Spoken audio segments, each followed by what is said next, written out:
Hey, welcome back everybody. So now we're just going to take all the stuff we did in the last video and we're going to do some little problems. We're actually going to use this to graph these polar equations without a calculator. So a lot of this is just recognizing the forms of them. You don't want to necessarily plot a whole bunch of points because a lot of times that won't be too helpful. So what we're going to do is we're going to just kind of recognize the forms and use our notes from the previous video. So here, for the first example, R2 cosine theta, I think we can remember that this is actually just going to be, that follows in the case of number 4 where we have, well actually we have something like this here. Now it doesn't look like it should be, there's no 2, where's the 2? Well, 2 is actually right here. Sometimes there won't be a 2, but you can see the 2 is there. So, so this is going to be the same thing as 2 times 1 times cosine theta. Okay, so that means that our graph is the circle. And by the way, if you're not quite sure, plot the point at 0. Okay, when at theta equals 0, then this is going to be cosine of theta. Cosine of 0 is 1, so you get 2. So we know for sure that this point is there. And then when theta is pi, then everything is 0. So we get this point here. Okay, and these are the only 2 points you would get for those 2 angles. But you know in advance that this is a case where when a equals 1, we have 2a cosine theta. So we have this circle right here. Okay, and this is a 2. Okay. When r equals 3 plus 3 sine theta, that is, this is a cardioid, right? We have a cardioid, and because this can be, we can factor out a 3 here, and this will be 1 plus sine theta. Okay. So using that, we're in this situation right here, where a is 3 in this case. But once again, we can, if you're not sure about this, you can plot a few points. When theta equals 0, you get this is just going to be 1 plus 0, so this is 3. When theta equals pi over 2, this is 1. 1 plus 1 is 2, and 3 times 2 is 6. And then when theta equals pi, this is 0 again. So this is going to be 3 times 1, that's going to be 3. But remember, theta is pi, so we're going in this direction. And then when theta equals 3 pi over 2, this is negative 1. So this is just going to be 1 minus 1. This is 0. So we get this point here. And we have our heart, as we figure it would be. Here's 6, here's 3, here's negative 3. Okay, or I should say our upside down heart. Okay. And when I drew this in my few classes, some people started giggling when I wrote this, and I don't know why they giggled it, but why they thought it was funny. All right, r equals 3 plus sine theta. This is the same thing as 3 plus 1 times sine theta. Okay, 3 is bigger than 1. So we are in this situation, right? We have 3.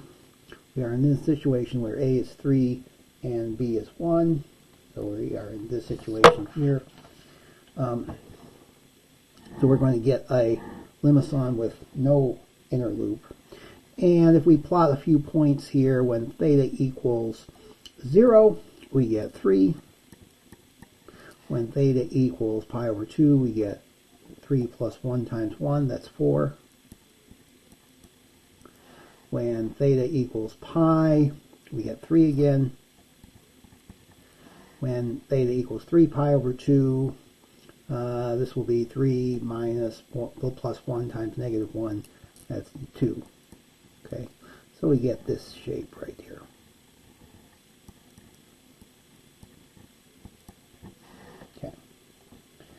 And then here we have something in the form of 3a minus b cosine theta, where b is bigger than a. So we are in this situation. This is limison with an inner loop where b is 4 and c and a is 3, and we have a minus b cosine theta, and that is this situation right here. Okay, a minus b cosine theta. By the way, I probably should have wrote that this the last graph is a minus b sine theta. Shame on me. But we'll have a loop like this. So, okay, but plotting a few points here. So when maybe I'll go. Here's theta r. For 0, we get 3 minus 4. That's negative 1. Now that means that r is negative now, so that means we're over here at negative 1. Now, what pi over 2, this is the cosine is 0, so we just get 3. When at pi, this is going to be 3 minus 4 times negative 1, so this is going to be 7.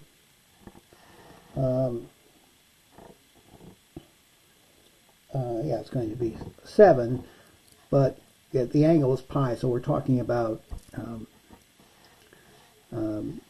we're way over here. So here's negative 2, negative 3, negative 4, negative 5, negative 6, negative 7. And then for 3 pi over 2, this is going to be 3 again.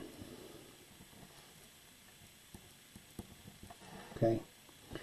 So what we don't know, we know the graph is going to hit through has to go through the origin because of the structure of this, but we don't exactly know what the value of theta is. We don't really care. Okay. So it's going to be like this. So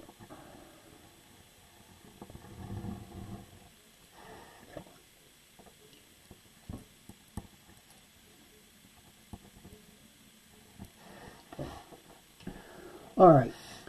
Thankfully, number 5 is very easy. We know this is a line going through the origin. 3 pi over 4 is in the fourth quadrant, in the second quadrant here.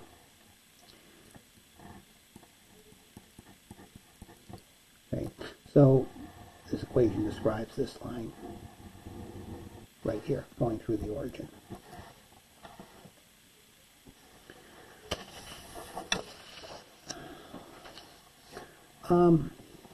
When r equals sine of 2 theta, this is a petal, a rose curve, and you just have, because 2 is even, we know that there will be 4 petals.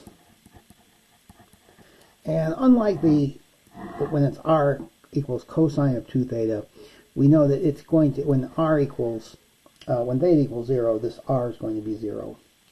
And in this particular situation, the petals all appear neatly without touching the axes. Okay, so we get this 4-leaf clover here, I guess.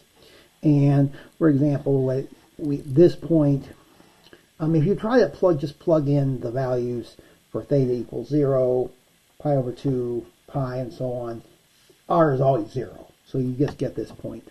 But you might want to, so in this case, you might want to plug in some other values like pi over 4. Because when theta equals pi over 4, r is going to be the sine of pi over 2, which is 1. So actually the coordinate of this is 1 comma pi over 4. And you can check that this is negative 1.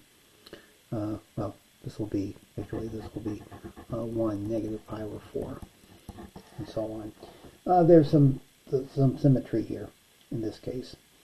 Don't worry, these things don't have to be works of art. They will be works of art when you have a machine do it. But when you draw, it doesn't have to be works of art. Okay, now we haven't seen the cosecant recently. if we wanted to graph this, well, how do we do this? Well, what is the cosecant? Well, cosecant is just 1 over sine. Okay, and r, of course, can be written as r over 1. Okay, so we cross multiply, we get r sine theta is equal to 1. Okay, and then of course, what is that? This is the same as y. So this is just y equals 1. So it looks like it's real scary, but no, it's not. It's just the graph y equals 1.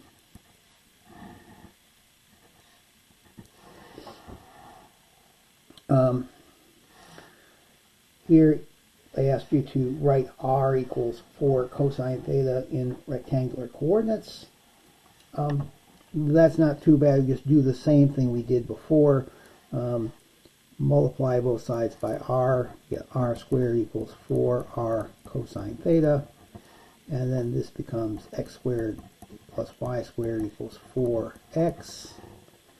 Completing this, we'll subtract 4x squared, 4x from both sides. Okay, and then completing the square again.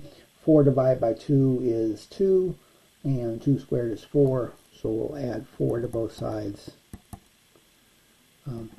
this side. And so this is x minus 2 squared, and this is 4. Okay.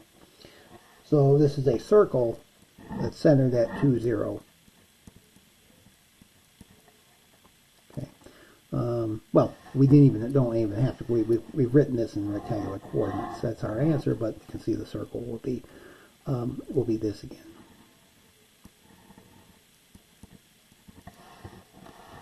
Okay.